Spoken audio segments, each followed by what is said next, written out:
अभी कुछ लोगों ने बताया, जब हमने पूछा कि इसमें भाजपाई कितने हैं तो कुछ लोगों ने हाथ उठाया। बाद में कुछ लोग कह रहे हैं कि छोड़ दिया।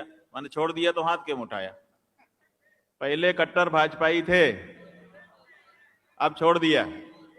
अच्छा, छोड़ के कितने लोग भाजपाई, कितने छोड़े हुए भाजपाई यहां हैं? देखो भाई, एक बार कैमरा घुमा के रिकॉर्ड कर दो। कैमरा घुमा, हाथ नीचे मत करना, हाथ उठाए रहो। अब भाजपा जो है वो भागपा हो गई है। भाग, अब इस पार्टी से भागो, ये हमारे काम की नहीं रही। ये जो सभा आज हो रही है, ये जो शंखनाद कार्यक्रम आपका आज यहां हो रहा है, ये उत्तर प्रदेश के मुख्यमंत्री जी के पूरा बल लगा देने के बाद का शंखनाद कार्यक्रम है।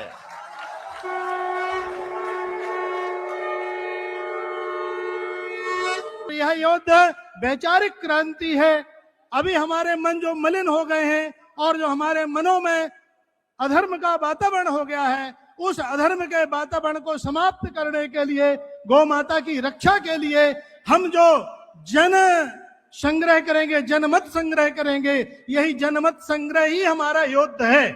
हम कोई अस्त्र शस्त्र लेकर के नहीं आएंगे आपके बीच में। ये जिंदादिल हिंदू हैं जो यहाँ बैठे हैं, और जो इससे जुड़े हुए असंख्य लोग, करोड़ों लोग अपने घर में बैठ करके इस आयोजन से जुड़े हुए हैं, वो हिंदू भी जिंदादिल हिंदू हैं। जब सत्ता पर बैठे हुए लोग गौओं का रक्त बहाते हो, जब सत्ताधीश गौमांस विदेशों को सप्लाई करते हो, ऐसा सुनने में आता है। सरकारी आंकड़े बताते हैं कि 2,500 करोड़ रुपए का डिब्बा बंद गौमांस भारत विदेशों को सप्लाई कर रहा हो, तब इस देश में संत की कृपा और संत का क्रोध दोनों देखने का अवसर उपलब्ध होता है। वो अवसर आया है जब जिन्होंने इतने बड़े काम को ठाना, उन्हें भी आरोपित करने से सरकार में बैठे हुए लोग पीछे नहीं हटे। सरकारों को या तो आपके सामने झुककर माफी मांगनी होगी, अन्यथा सरकार की जो दुर्गति होती है वो आप भी जानते हैं कि आप ही कुछ करिए, क्योंकि अब इस देश के हिंदुओं को डराया जा रहा है।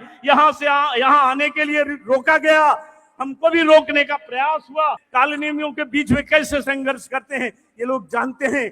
हम आपसे निवेदन करने आए हैं कि यहाँ से जो आवाज उठे वो गौ माता को घर घर बचाने के लिए ये आवाज पहुंचाई जाए, क्योंकि अभी आवाज घर घर नहीं पहुंच पा रही है। ये आवाज पहुंचाई जाए। हम लोग मरने मारने तक इस संघर्ष में साथ आपके खड़े हैं। द्रोहियों ने पूज्य महाराज श्री से प्रमाण मांगा कि आप शंकराचार्य होने का प्रमाण दीजिए। मैं उन द्रोहियों को कहना चाह रहा हूं कि आपने शंकराचार्य होने का पूज्य महाराज जी से प्रमाण मांगा, पर उससे पहले हम आपसे एक योगी होने का, एक संत होने का प्रमाण मांग रहे हैं। इसी उत्तर प्रदेश की धरती में गौ माता के मांस से बनने वाली उस चर्बी, उस बुलेट के लिए 1857 की क्रांति आप सबके पूर्वजों ने, आप सबके पिताओं ने की है। देश सरकार को उखाड़ फेंकने के लिए 10 लाख से ज्यादा हिंदू बलिदान हुआ, तो आज आप शंकराचार्य जी भगवान की मांग पे इकट्ठे क्यों नहीं हो रहे हो? हमारी गौ माता काटी जा रही हैं, रोज बुचड़खानों में काटी जा रही है। उनको रोकने के लिए आप सबको अब इकट्ठा होना होगा। 3 साल से मैं देख रहा हूं पूज्य श्री पूरी मेहनत कर रहे हैं, रात दिन लगे हुए इसी विषय में। कितने पैसे बहा दिए, कितने शारीरिक परिश्रम कर रहे हैं, फिर भी सरकार नहीं सुन रही है। सरकार क्यों सुनेगी कि सरकार के पास सब कुछ है। तो सबसे बड़ी सरकार की कमजोरी क्या है? सरकार की कमजोरी है वोट। सरकार के पास वोट नहीं रहेंगे तो सरकार सारी बात मान लेगी।